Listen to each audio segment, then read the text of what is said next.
Ça tourne. Bonjour, bienvenue dans cette nouvelle vidéo, podcast créatif numéro 4.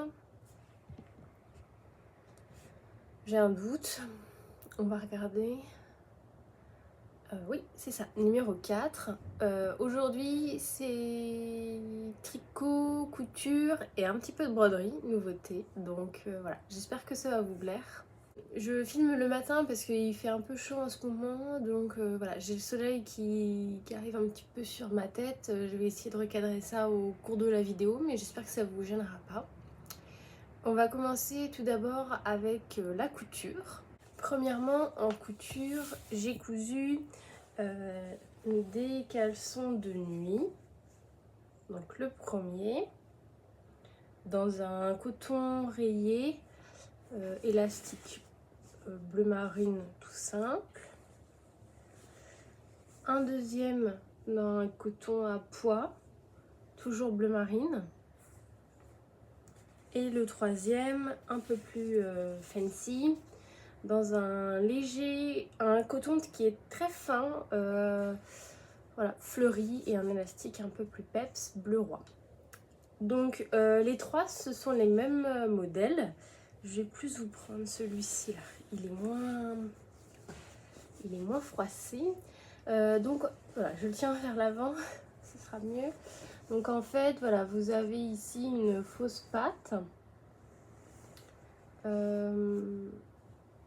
Principale difficulté, je pense, sur ce modèle. Et puis après, l'élastique, voilà, je l'ai cousu comme ceci. Il n'y a pas de poche. Et sur les trois versions, j'ai varié un petit peu la longueur au niveau de l'entrejambe. Voilà. Au niveau du modèle, donc il y a beaucoup de modifications sur ce modèle. En fait, c'est un patron de base que j'avais issu de donc, la maison Victor. Il s'agit du short Leto. Oui, oui. En fait, voilà, je vous montre les pièces du patron. Donc elles sont juste ici. Donc ce que j'ai fait en fait, c'est que donc sur la version classique, ici vous avez toute une longueur qui permet de replier pour faire la ceinture élastiquée. Je l'ai coupée tout droit ici au niveau de la fausse braguette. Pareil de l'autre côté. Au niveau de la jambe, j'ai enlevé la valeur d'ourlet parce que sur les trois caleçons de nuit, il s'agit d'un ourlet de 1 cm. Et puis ce que j'ai fait, c'est que j'ai pris le tour de taille de mon ami et j'ai fait moins 10 cm. J'ai pris des élastiques, je les ai coupés et voilà. Donc celui-ci, c'était le premier, il était un petit peu grand au niveau de la taille. Mais bon, c'est pas grave, comme il y a de la longueur au niveau de l'entrejambe, si ça remonte, il reste toujours de l'ampleur. Et par contre, au niveau voilà, de ces deux dernières versions, celle à pois et celle-ci, le modèle est parfait. Donc c'était une couture utile, assez intéressante quand même, parce que du coup il a fallu poser l'élastique, faire quelque chose d'assez régulier. Ma foi, je trouve que je m'en suis plutôt bien sortie. J'ai fait un point zigzag. Voilà, j'avais fait une erreur, donc je vais vous montrer. En fait, sur voilà, cette version-ci, le point zigzag, j'ai pris un point zigzag de 4 mm. Pas bien cousu, hein. Ne me félicite pas. Hein. De 4 mm de hauteur. En fait, c'est pas assez épais. Il aurait fallu que je prenne 6,5 cm parce que mon surjet est 6 mm. Pour avoir assez de longueur pour éviter que sur l'envers, on voit ceci. Voilà, les petits restes de surjet. Donc voilà, celui-ci c'est celui que j'apprécie le moins parce qu'il est le moins bien fini. Ouais, mais coup de cœur pour celui-là. Et au final, voilà, c'est des projets qui n'ont pas coûté très cher parce que l'élastique, voilà, c'est 1-2 euros, je sais plus trop. Il faut quoi? Il faut 70 cm d'élastique et il faut voilà, 40-50 cm de tissu.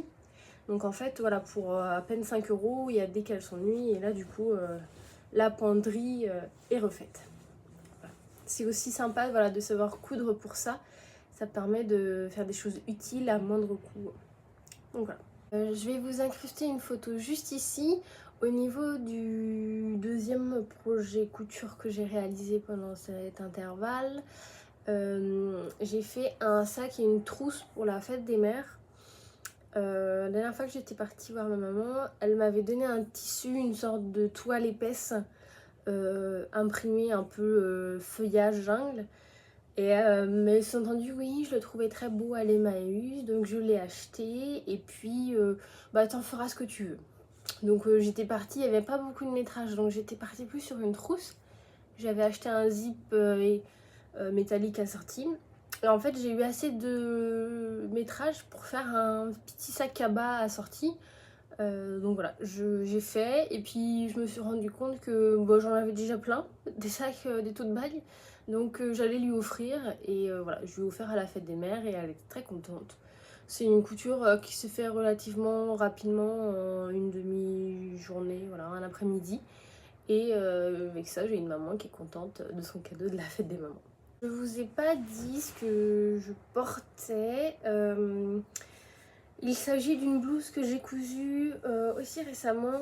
Elle provient de ce magazine Fibre Mood. C'est le numéro 15. Et il s'agit du top, page 60. Le top Belle. Voilà. Je l'avais déjà réalisé il y a 2 ans dans une popeline de coton noir avec les 2 volants, la version avec 2 volants, si vous pouvez mettre 2 volants au niveau des manches. Et là, j'avais chiné ce coton, c'était un drap, un vide-grenier, un peu lilas, 1 euro, parfait. Et j'avais juste le métrage pour faire un volant, donc j'ai fait juste un volant. Et voilà, c'est un modèle que j'adore. On est un peu plus en noir, désolée, mais sinon vous voyez rien. Donc le modèle, qu'est-ce que j'ai fait? J'ai pris la version, donc j'ai fait uniquement un volant. La version avec 2 volants, elle consomme beaucoup de tissu, donc là j'en avais pas assez, donc j'en ai fait qu'un. La finition, elle est top, voilà. Et petite modification que j'aime bien faire en ce moment, j'ai arrondi un petit peu les angles. J'ai arrondi l'ourlet, devant je l'ai un peu prolongé vers le bas et derrière aussi. Voilà. Du coup ça me permet de rentrer dans le pantalon et d'avoir quand même un peu de longueur derrière. Sur cette cousette, ce qui m'a coûté le plus cher, c'est le bouton dans le dos qui m'a coûté 1,20 € pièce. Mais c'est un joli bouton nacré comme ça, donc voilà, comme j'ai les cheveux courts, il faut bien avoir des choses un peu jolies dans le dos, sinon ça fait un peu ennuyeux. Voilà, donc ça c'était une cousette super rapide, très satisfaite. J'avais des fils de surjeteuse mauve parce que j'avais acheté un lainage cet hiver mauve. Et du coup, voilà, j'avais déjà acheté le fil de surjeteuse assorti, donc ça passait parfaitement avec celui-ci. Et donc voilà, avec un vieux tissu qui traînait dans un bac, un vide-grenier, on peut faire quand même quelque chose de sympa. Et ma foi, cette blouse a plutôt bien plu, elle est très simple, facile à sortir. Donc moi, c'est tout ce que je veux dans ma garde-robe. J'ai un autre projet couture à vous présenter. Il s'agit d'un ensemble, donc voilà la première pièce. C'est un t-shirt tout simple. Voilà. Et la deuxième partie qui est un peu plus travaillée, il s'agit d'un short. Et le dos. Voilà. Je vous incruste une photo juste ici. Il s'agit d'un ensemble de pyjamas que je convoitais depuis très longtemps parce que nécessaire. Je n'avais pas de pyjama d'été. Donc j'ai trouvé c'est un jersey de coton que j'ai acheté lors du pique-nique tricot en Vendée le 21 mai à Pauline de la mercerie La Rochelle. C'était un super jersey de coton, voilà, très beau, petites fleurs, tout ça. Et je voyais vraiment ça en pyjama. Voilà, donc on va commencer par le haut. Il s'agit, on va prendre les choses dans le bon ordre. Il s'agit d'un modèle de coudre le stretch. Je suis désolée, mon livre il ressemble à rien. Mais c'est vraiment un des livres que j'ai le plus utilisé en couture. Parce que c'est le... Pour moi, je trouve que c'est une ressource... il y a tellement d'informations et ça permet de maîtriser la couture du jersey. Donc moi j'adore. Et j'adore coudre le stretch. Donc voilà. Donc il s'agit du t-shirt Briac, le basique au 96 versions. Bon, je sais pas si c'est vraiment nécessaire de dire qu'il y a 96 versions. Mais en tout cas, voilà, c'est un t-shirt, un patron de base que vous pouvez personnaliser autant que vous voulez. Au niveau de ma version, j'ai pris la manche courte, l'encolure U dégagée. Et voilà, en fait, ce qu'il faut savoir, c'est que voilà, tout ceci se présente comme ça, les instructions de coupe. Donc vous avez un devant, un dos, les manches vous choisissez. Et en fait, en fonction de chaque encolure, vous devez sur les planches de patron, vous avez des formes pour redessiner l'encolure en fonction de si elle est près du cou, dégagée, sur le devant et même sur le dos. Voilà, et puis à la fin du livre, je vais vous montrer ça. Donc voilà, ça c'est l'encolure que j'ai choisie. Désolée. Ça c'est l'encolure que j'ai choisie, la encolure U dégagée. Le dos est un peu plus creusé et en fait on vous dit juste ici où trouver l'encolure correspondante à vos envies. Voilà, tout est indiqué dans le patron, la bande d'encolure ici pour faire ça bien. Moi je trouve que voilà, si vous voulez coudre de bons basiques en jersey en ayant toutes les ressources nécessaires dans un même bouquin, c'est coudre le stretch. Vous avez différentes options pour les ourlets. Moi ce que je fais c'est juste un rentré que je pique, je sais pas si vous allez le voir, au point zigzag. Voilà. Pareil pour le bas, il y a quelques fois j'ai fait des ourlets japonais, ceux qu'on replie comme ceci. Donc voilà, vous avez la longueur, vous repliez et vous piquez tout ici à la surjeteuse, mais en fait ça crée une épaisseur et au niveau du tombé c'est pas fluide. Là vous voyez ça se met bien, c'est parfait. L'encolure nickel aussi, c'est une grande bande que vous assemblez à la surjeteuse là et puis après vous venez piquer en tendant bien pour que ça se plaque parfaitement. Donc voilà, très bon basique, j'en ai déjà fait plein et toujours dans des jerseys de coton, donc peut-être que cet hiver je me tenterai avec un jersey de viscose pour faire des soupules assez légers. Et donc pour le short, voilà, même tissu, il est gancé.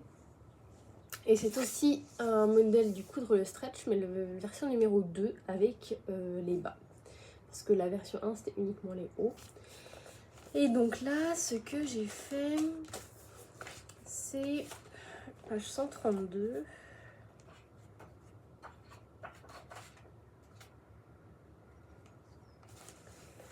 C'est le short Enori. Donc vous avez une ceinture avec 3 élastiques, des poches et puis bah, tout est gancé au niveau des coutures des côtés. Ce patron, et bah, je pensais que ça allait être difficile, donc voilà les pièces qui sont à découper, donc il n'y en a vraiment pas beaucoup. Et bah ma foi ça a été.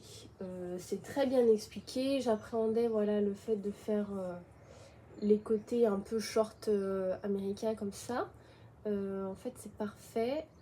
Il y a juste voilà ici ça rebique un peu, je pense que j'ai dû aller trop dans En arrondi, ça aurait peut-être dû être un peu moins et ça se serait mieux tenu. Enfin bon. Pareil, la poche, j'appréhendais un peu. En fait, non, c'est super sympa. Et la ceinture, voilà, j'ai fait une erreur.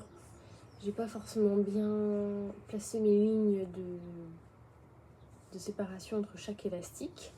Donc du coup, celui d'en haut est un peu serré et ceux d'en bas ont de la place. Après, j'étais embêtée aussi parce que j'ai pas pu trouver suffisamment de métrage dans le même élastique.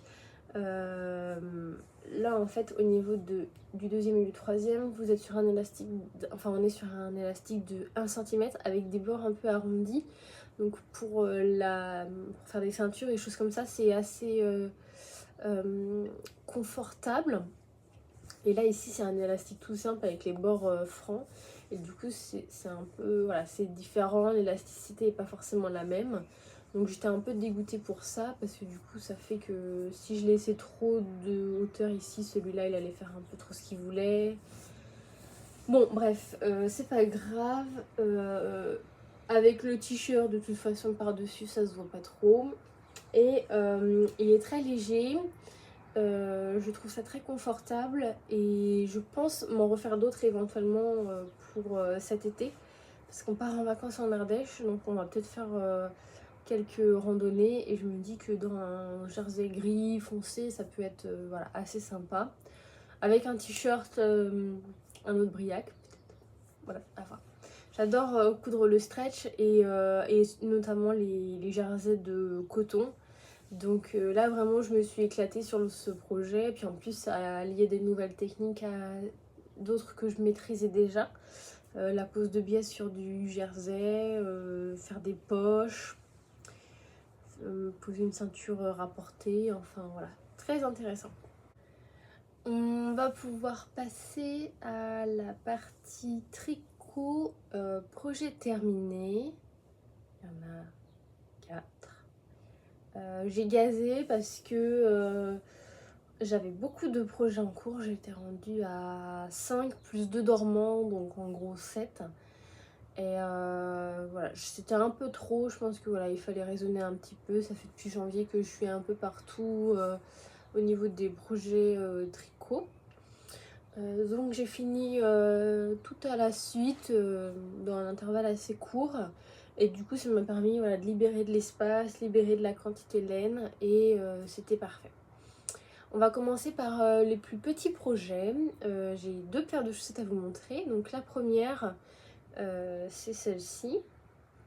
Toujours le modèle Louisette de Isabelle Saint-Germain.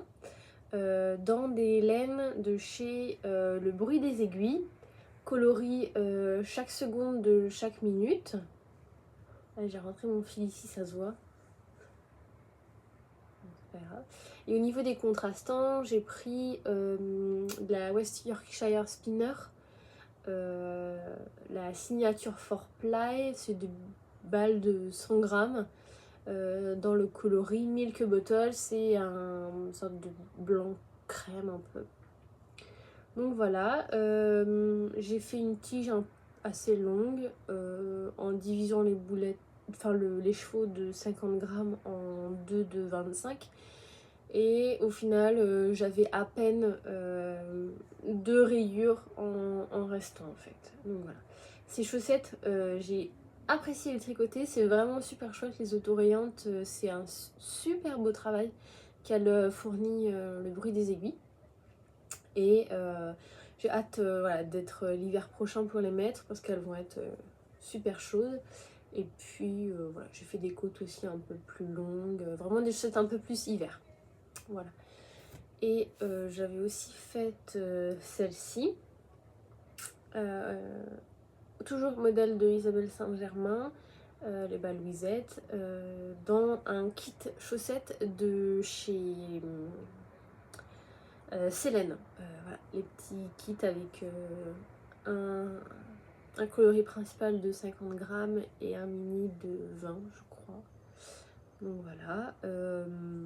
Là, sur ces chaussettes-là, j'avais un peu plus de reste. Donc j'aurais pu rallonger la jambe et faire des côtes un peu plus hautes. Mais comme voilà, je les ai commencé par le haut vers le bas, je peux trop oser. Il restait pas beaucoup, mais bon, voilà, un peu plus que sur les petites chaussettes autorillantes. Voilà, celles-ci, je les ai déjà portées. Super, il y a déjà posté sur Instagram, donc super. J'ai eu ma période chaussettes. Là, ça va, je pense que j'en ai déjà 3-4 paires. Quelque chose comme ça. Autre projet terminé, il est juste ici, c'est la camisole numéro 4 de My Favorite Things Knitwear. C'est un tricot, un top d'été que j'ai tricoté dans le cadre du Cal Top de l'association de fil en Maine à Angers. Je l'ai fini assez rapidement parce que bon, c'est un modèle qui est pas très long forcément. Voilà comment il se présente. C'est un patron que j'ai acheté en français. Pas forcément très fan de la traduction de ces patrons, mais bon, c'est pas grave, on arrive à comprendre. Donc voilà le devant et le dos. Il était plié, donc voilà, les petites marques, c'est pas très grave. Au niveau du fil, c'est un fingering de chez La Fil que j'avais acheté à l'Échoue des Mers. Je sais pas si c'est le coloris Syringa ou si c'est la base. Enfin bref, voilà. Donc j'avais 2 écheveaux et au final j'en ai utilisé que 1,25 disons. Donc j'ai beaucoup de reste. À voir ce que je vais en faire. Pas trop d'idées pour l'instant, mais je les garde. Et puis voilà, au niveau de l'échantillon, tout était parfait.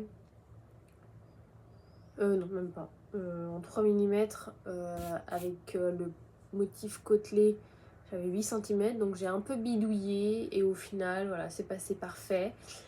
Juste ce que je regrette, c'est que mon rabattage est un peu trop serré. J'aurais peut-être dû faire quelques augmentations sur les côtés ici pour avoir quelque chose d'un peu plus fluide au niveau des hanches.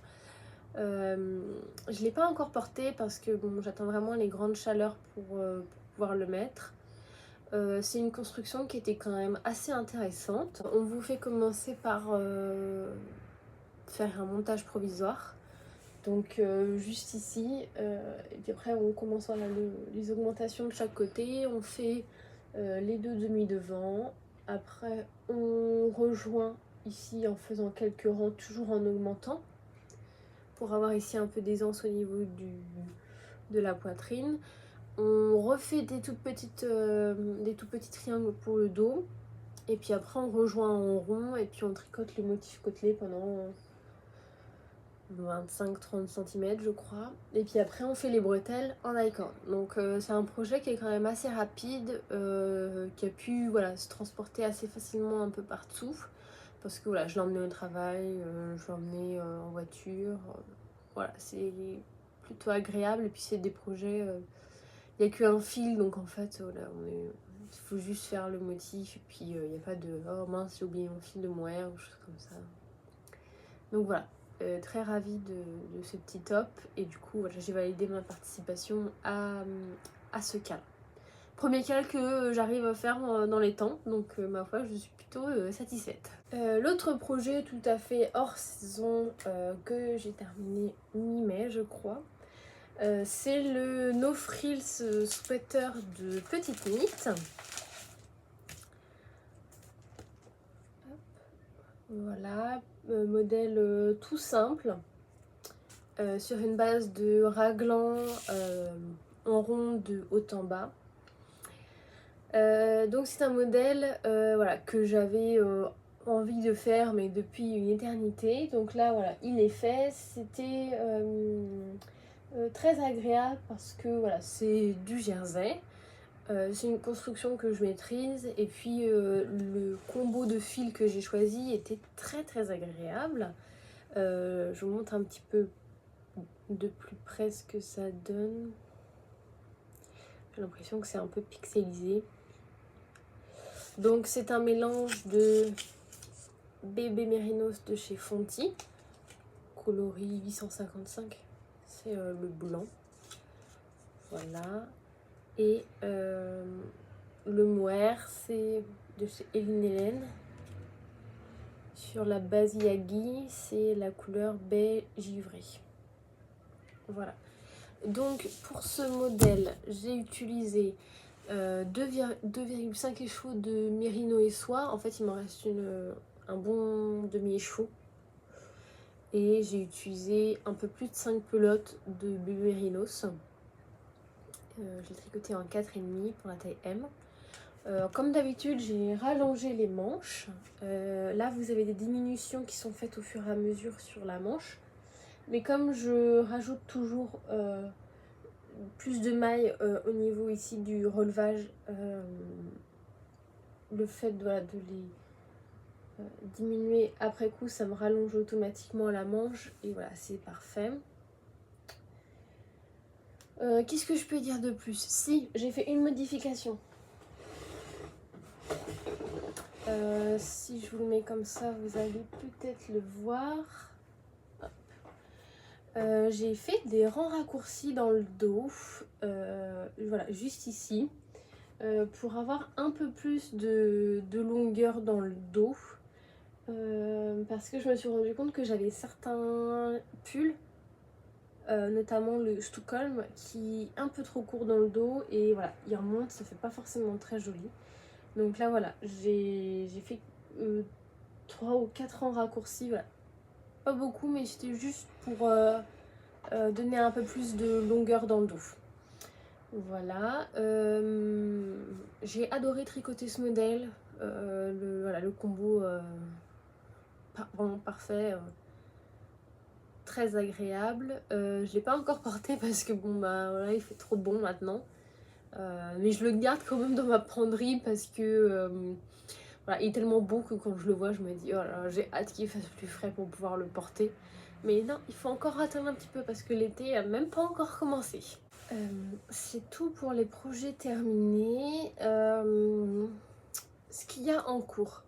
Donc en tricot, j'ai plus qu'un projet sur mes aiguilles. Toujours dans mon super beau sac cousu à partir d'un rideau trouvé à l'Emmaüs. Donc le projet que je fais en ce moment est c'est un peu intermittent parce qu'en fait il fait tellement chaud et c'est un fil de, enfin c'est 2 fils de mohair tenus ensemble, donc ça porte extrêmement chaud. Il s'agit du gilet Morgane de Émilie Louis, atelier Émilie. J'avais gagné ce patron l'été dernier dans le cadre du challenge Tricool. Je crois que c'est comme ça qu'il s'appelait ce challenge. Je l'avais laissé en pause pendant bien 2-3 mois, je ne sais plus, parce qu'en fait à la base en février je voulais participer au cal gilet de l'association de fil en Maine et j'avais décidé de faire le gilet Parodia de Nal. Beaucoup trop compliqué, j'ai pas réussi, j'avais commencé le bas et au final ça s'était pas bien passé du tout. Donc j'avais arrêté et j'avais ce modèle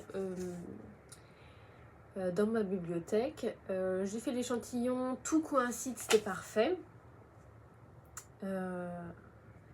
Et donc je me suis lancée, sauf que rapidement j'étais rendue à la moitié du corps et j'avais commencé voilà, la première manche et je me suis rendu compte qu'il ne me restait plus que 3 pelotes pour faire la fin d'un corps et une autre manche, sachant que à la moitié de la première manche j'avais déjà utilisé la moitié, une pelote entière disons, enfin la moitié des deux pelotes tenues ensemble, donc je m'étais dit que j'aurais pas assez de fil. Et comme j'avais plein d'autres projets en même temps sur mes aiguilles, je m'étais dit bon, je finis d'abord ce que j'ai commencé ailleurs et après je reviendrai sur celui-là. Donc j'ai recommandé il y a 2 semaines 3 pelotes de Soft Silk Mohair de Knitting for Lee, sachant que j'en avais déjà acheté 10. Voilà. J'ai fini la première manche. J'ai attendu la livraison des 2 suivantes en me disant bah ça se trouve ce sera un bain différent comme il y a 4 mois d'intervalle entre la première commande et la deuxième. Sauf que chez Knitting for Olive, il n'y a pas de bain. Donc au final, ça ne servait à rien que j'attende, j'aurais pu continuer. Et au niveau voilà, de la couleur, c'est le Dusty Rose. Il ressort pas forcément très bien. C'est un rose un peu bleuté avec un peu de gris et des légers sous-tons irisés un peu. Donc voilà, très joli. Et donc c'est mon mohair préféré parce que doux, moins cher que le mohair luxe de chez Lang, un peu plus cher que le Kit Seta de Guépard, mais voilà, j'apprécie quand même. Ils ont une grande palette de couleurs. Et ce qui est bien avec Knitting for Olive et ce que l'on retrouve chez peu d'autres fabricants de laine outre, c'est qu'en fait un coloris sur une base, enfin sur un même coloris, il le décline sur plusieurs bases. Donc le Dusty Rose, vous l'avez sur le coton merino, vous l'avez sur le merino et le heavy merino. Donc si vous voulez faire par exemple un pull, et ben, vous avez juste à aller sur leur site et ils vous sortent tous les coloris qui sont compatibles dans toutes les bases. Enfin voilà, très très très sympa. J'ai fait quand même pas mal de modifications sur ce patron. Je vais vous expliquer un petit peu. En fait, j'ai fait une patte de le corps, enfin comment dire, le devant. Je l'ai pas fait arrondi, arrondi puis droit comme sur la photo, je l'ai fait en V. Parce que je voulais qu'on voit un petit peu voilà, les tops que je puisse porter en dessous. Au niveau de la longueur, je l'ai faite 5 cm plus courte et les côtes, j'ai fait 1 cm de plus. J'ai aussi fait des rangs raccourcis dans le dos. Parce qu'au final, je me rends compte que c'est quand même vachement pratique. Bon, là, il n'est pas bloqué, donc voilà. Et là, j'en ai fait un peu plus. Hier soir, quand je l'ai essayé, ça, voilà, on voit ici. J'en ai fait 5 rangs raccourcis, je crois. Et au niveau des manches, j'ai fait 41 cm avant de commencer les côtes et j'ai fait 5 cm de côte. Que les manches soient vraiment bien au niveau du creux du poignet ici, que ça fasse pas trop court. La bande de boutonnage, je l'ai relevée d'un même, tout dans le prolongement, même au niveau de l'encolure. Les boutons, j'avais choisi des petits boutons pailletés roses, mais en fait je suis en train de me dire que ça va peut-être faire un peu trop. Et ça m'embête parce que c'est des beaux boutons, j'ai payé 1 € pièce, alors si je les utilise pas là, je sais pas quand est-ce que je vais les utiliser. Voilà, ça c'est moi, j'achète des boutons en disant ouais ça va rendre super, et en fait j'aurais dû attendre de terminer la pâte de boutonnage pour voir aussi. Bon bref, voilà, on fait tous des erreurs, mais là pour le coup, ce modèle, sachant que j'aurais utilisé 13 pelotes de Soft Silk Mohair, si c'est pour avoir des boutons qui me conviennent pas, je préfère dépenser 5 € de plus, hein, dans le fond, je suis pas à ça près. Enfin, bon bref, voilà, je suis quand même satisfaite parce que les modifications que j'ai apportées, elles sont vraiment, enfin c'est vraiment ce que j'avais en tête et elles ressortent parfaitement. J'ai pas eu besoin de défaire et de recommencer. Enfin, je touche du bois, mais pour l'instant ça va. Il me reste voilà la deuxième manche à mettre en place et puis voilà, j'aurai un beau cardigan, trop chaud pour l'été, mais bon, je crois que je suis un peu déphasée là en ce moment. Ça doit être ça le mojo. On a fabriqué pour moi, parce que je n'ai pas du tout idée, des bloqueurs de chaussettes. En fait, je voulais m'en acheter lors de ma dernière commande pour les pelotes de mohair, mais ça coûte super cher. Donc, mon beau papa a pris des planches de mélaminé toutes fines, voilà, comme ça. J'ai tracé un gabarit et il m'a découpé ça nickel. Tout est bien poncé, tout est lisse, ça accrochera pas la fibre des chaussettes. Il me reste juste à les hydrofuger, de passer un vernis anti-humidité pour que le bois n'accroche pas l'eau. Et du coup j'aurai des beaux bloqueurs de chaussettes pour très peu de moyens quoi. Parce qu'une planche mélaminée c'est pas très cher. Et donc j'ai fait un trou pour pouvoir les accrocher sur les poignées de porte. Pour pouvoir les laisser sécher cet hiver tranquillement. Et donc voilà, ça typiquement c'est le genre de choses très pratiques que je suis contente qu'on ait pu faire parce que je préfère mettre de l'argent dans de la laine plutôt que des bloqueurs de chaussettes. J'ai aussi fait des achats. Donc, comme la dernière fois, je ne vais pas me faire avoir, je vais éviter de trifouiller la laine en même temps que je vous parle. J'ai acheté un lot de 20 pelotes de Idéal de chez Bergère de France dans le coloris cendre. C'est un gris clair, un peu bleuté. Voilà, j'ai acheté donc 20 pelotes, 40 € je crois. Je me disais, oh mais je pourrais me faire un grand pull ample en fait en gris, je crois que ça va être un peu ennuyeux. Et je suis en train de me dire, est-ce que je me ferais pas un bomber chéri dedans de Atelier Mini. J'ai déjà le patron, je l'ai fait une fois dans une belle laine d'Amérique du Sud, c'était de l'alpaga.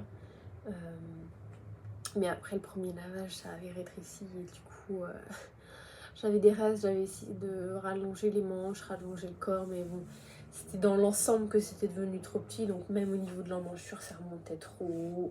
Je pouvais même pas mettre de petits sous-pull parce qu'en fait voilà, c'était vraiment trop serré. Donc là je me dis, est-ce que je le referais pas avec 20 pelotes, j'ai de la marge et puis quand même j'utilise pas tout, ça peut toujours peut-être resservir.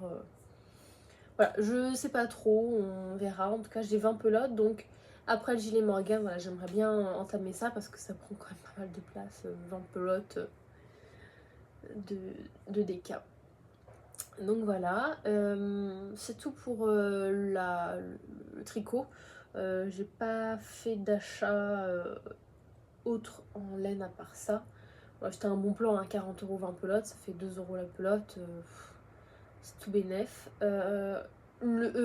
Si, il y a 3 jours, j'ai acheté du coton de chez Katia, 4 pelotes de Alabama pour faire le sac Pam de Petite Biche Rose, c'est du crochet. Voilà, j'aimerais bien m'y remettre là pour cet été. J'ai payé 8 € les 4 pelotes, plus les frais de port à moins 50% qui étaient là ce week-end. Bon, ça fait pour 10 €. J'ai du coton pour faire un sac. J'ai déjà la anse. J'ai le crochet que j'avais acheté à l'Emmaüs 20 centimes. Enfin bref, voilà, ce projet, c'est rapide ça, par rapport au gilet là que j'ai pour transporter, c'est plus simple. Donc voilà. C'est vrai que pendant du coup une semaine, le temps de recevoir mes laines Knitting for Olive, j'avais rien sur mes aiguilles. Pas de petits projets, rien à Caston. Et c'est vrai que ça m'a fait du bien parce que je me suis concentrée sur la couture et ça faisait longtemps que j'avais cousu. Surtout des choses utiles, voilà, que je repoussais un petit peu parce que voilà, j'aime bien faire des choses un peu fun. Mais par exemple, voilà, les caleçons, il fallait vraiment que je les fasse. Ça faisait des mois que je disais qu'il fallait que je les fasse, donc je les ai fait. Et c'est vrai que de rien avoir sur ces aiguilles, ça m'a comme libéré un petit peu l'esprit. Ça m'a fait du bien et donc là je me dis que voilà, je fais chaque projet par chaque projet. J'accepte quand même d'avoir le sac Pam là qui va arriver, plus le gilet Morgan parce que bon, c'est du crochet et du tricot, donc c'est pas tout à fait pareil. Ça m'a permis voilà, de repartir sur une bonne lancée en couture, sachant qu'en plus ces derniers temps j'ai pris un peu de poids et du coup là pour cet été j'ai pas mal de robes que j'ai cousues l'année dernière qui n'allaient pas forcément. Donc du coup je suis repartie sur créer des basiques, des choses assez simples et qui me vont plutôt bien. Et puis du coup dans le même intervalle j'essaie de foudre des choses avec des tissus que j'ai achetés, j'ai pas assez de métrage. Je casse ma super table à repasser. Je me suis appuyée dessus un matin et là la table s'effondre. La tige de fer au niveau de la plaque, celle qui est fixe, s'est dessoudée. C'était une super table que j'avais trouvée 10 € à l'Emmaüs, qui avait une planche en dessous pour poser des affaires. Elle était haute parce que bon, je fais 1m76, donc les tables art passé classiques elles sont un peu petites et je suis toujours obligée de me pencher. Là elle était vraiment réglable en hauteur. J'avais un bon support pour poser mon fer à repasser, des bouquins, elle était très stable. Et donc du coup bah voilà, je l'ai cassée, impossible de la réparer, donc bah poubelle. Donc voilà, là c'était assez difficile, là j'espère que ça va repartir un peu plus parce que bon, du coup des métrages pas assez conséquents, c'était chiant, mais en plus pour couronner le tout, la table à repasser qui casse, là c'était vraiment de trop quoi. Nouveauté, bon, nouveauté hein. J'ai fait quelques essais en broderie. Je vais vous expliquer tout ça. En fait, à Noël, j'ai reçu un kit de broderie de chez DMC, le Mindful Making. Voilà, et vous avez 2 modèles à faire. Et j'avais aussi reçu ce petit livre, Petit précis de broderie. Donc un soir, je l'ai feuilleté en une soirée. Très rapide, très bien expliqué. Vraiment, voilà, je recommande. Et à la suite, j'ai coupé dans un coton et j'ai fait quelques essais. Bon, là c'est foiré, hein. Là c'est pareil, j'ai voulu faire un rond, c'est pas ça. Et du coup, j'ai fait quelques essais avec voilà, ce qu'elle conseillait. Avec ce tambour que j'avais chiné il y a bien déjà 2 ans. Et pareil, donc du coup j'ai mis tout ça dans ma petite boîte là. Tous ces fils, je les avais chinés à un vide-grenier.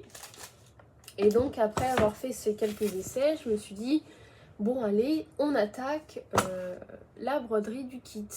Donc sur une toile de lin, j'ai commencé à faire ceci.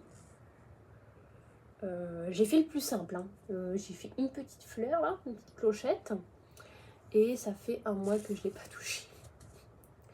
En fait, je suis pas habituée à faire des choses d'aussi près sur des toiles aussi fines, et en fait ça demande de la concentration, de la précision. Bon, j'en ai, mais pas le soir, pas le matin trop tôt. Donc voilà, c'est vraiment tranquillement que je la fais, et je trouve que c'est plutôt apaisant. J'ai bien apprécié le peu de fois où est-ce que alors, j'ai dû quand même la faire 3-4 fois parce que je faisais un petit élément à chaque fois. Donc voilà, au niveau du modèle, c'est plutôt bien expliqué. Bon, il faut réussir à comprendre. Donc voilà, c'est celle-ci. Il faut réussir voilà, un peu à comprendre. Ça a été le petit précis, vraiment, c'était idéal pour s'y mettre. Je suis très contente voilà, d'avoir essayé. Maintenant, je vais la prendre au fur et à mesure et faire un peu de broderie quand je pourrai. Je pense que peut-être que je l'emmènerai cet été en vacances pour l'avancer par-ci par-là. Voilà, on verra. En tout cas, très satisfaite et fière d'avoir osé découvrir un nouveau loisir créatif. Là, c'est tout pour moi aujourd'hui. Je vous ai présenté tout ce que j'ai fait pendant le dernier mois et demi qui s'est déroulé. Donc voilà, vous avez eu aussi l'explication un petit peu de tout ce qui s'est passé par ici. Les prochaines semaines, le prochain mois, voilà, ça va être très spontané, pas de pression, je fais ce que je peux quand je peux, et je laisse aussi un peu mes envies me guider. voilà, toujours dans cette optique d'être le plus raisonné possible, même si c'est difficile de l'être. J'espère que ça vous a plu de me suivre aujourd'hui dans ce blablatage et racontage de projets finis, en cours et dans ma tête. Je vous souhaite une bonne journée, une bonne soirée, une bonne semaine, un bon week-end, peu importe quand est-ce que vous me regardez. Et je vous dis à bientôt.